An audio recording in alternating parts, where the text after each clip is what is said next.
Hello, my name is Suzanne Murphy, Novant Health Infection Preventionist. Today I am going to present key components of the Joint Commission's National Patient Safety Goal related to catheter-associated urinary tract infections, frequently referred to as Cauti. This particular goal focuses on evidence-based practices to prevent indwelling catheter-associated UTIs. National statistics have shown the number one healthcare-associated infection is Cauti. We want to make sure the patient actually needs the catheter, that it is removed as soon as possible, and during its use, the patient remains infection-free.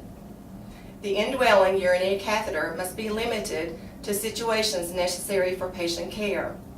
Some examples of appropriate indications include a patient who has acute urinary retention or bladder outlet obstruction, a patient with genitourinary tract surgery, the critically ill patient who needs accurate measurements of urinary output, an incontinent patient who needs assistance in the healing of open sacral or perineal wounds, and an end-of-life patient who needs improved comfort measures.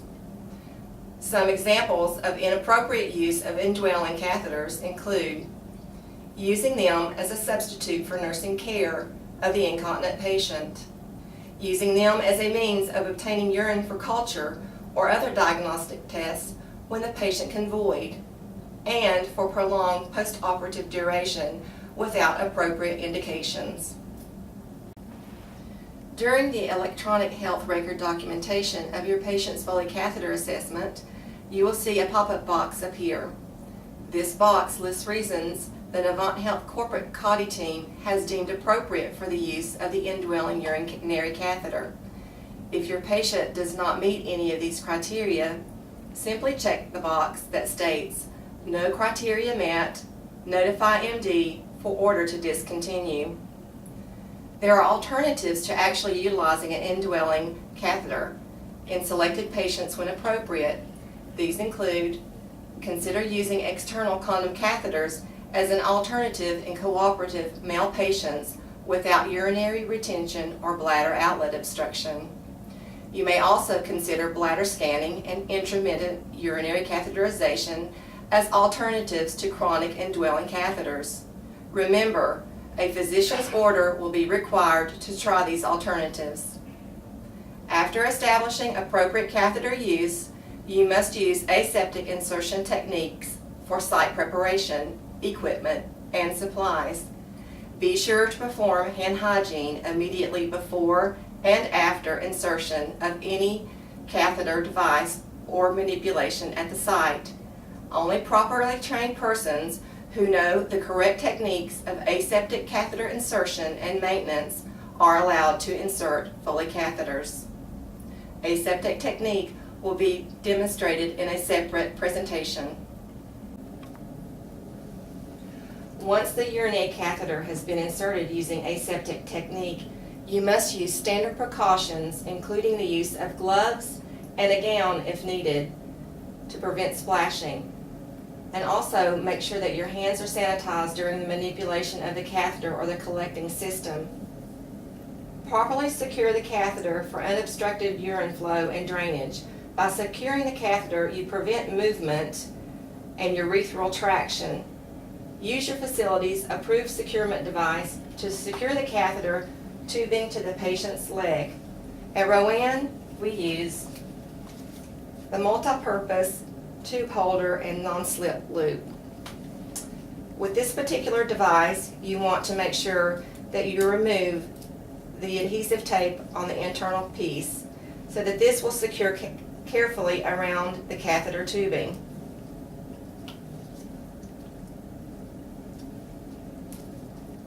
Secure the Velcro.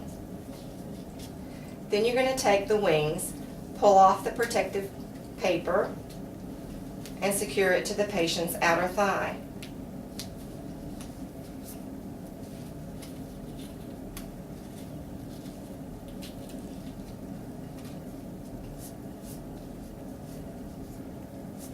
Remember in this situation to keep slack in the tubing so you're not pulling on the bladder outlet.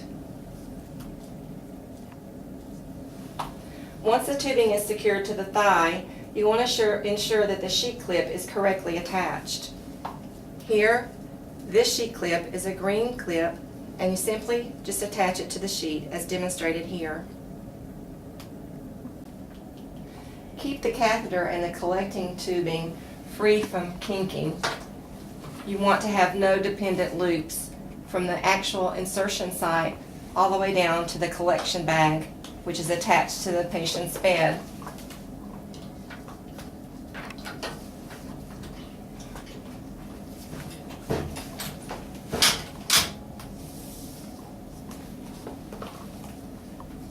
Keep the collecting bag below the level of the bladder at all times, including during transportation.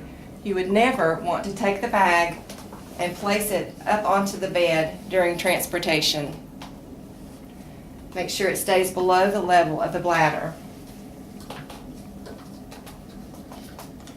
To maintain sterility of the collection system, never rest the bag on the floor.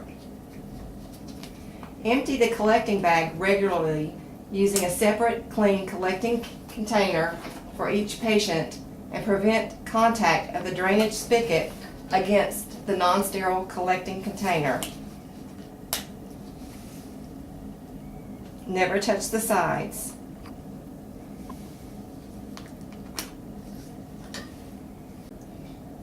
When collecting a urine sample for testing, be sure to follow the appropriate collection technique. Urine collection will be presented in a separate presentation. Do not break the red seal between the catheter tubing and the drainage tubing. It's important to note that changing indwelling Foley catheters or drainage bags at routine fixed intervals is not recommended. It is suggested to change the catheters and drainage bags based on clinical indications such as infection, obstruction, or when the closed system is compromised. The Joint Commission National Patient Safety Goal requires facilities to measure and monitor Cauti prevention processes and outcomes in high-volume areas. Specific measures such as Foley catheter securement, no dependent loops, Foley not touching the floor, and others will be monitored throughout the Navant Health facilities. By monitoring compliance with these evidence-based guidelines, we will be able to evaluate the effectiveness of our prevention efforts. Our goal is to keep our patients safe and minimize their risk of infection. Thank you for your efforts in Cauti prevention.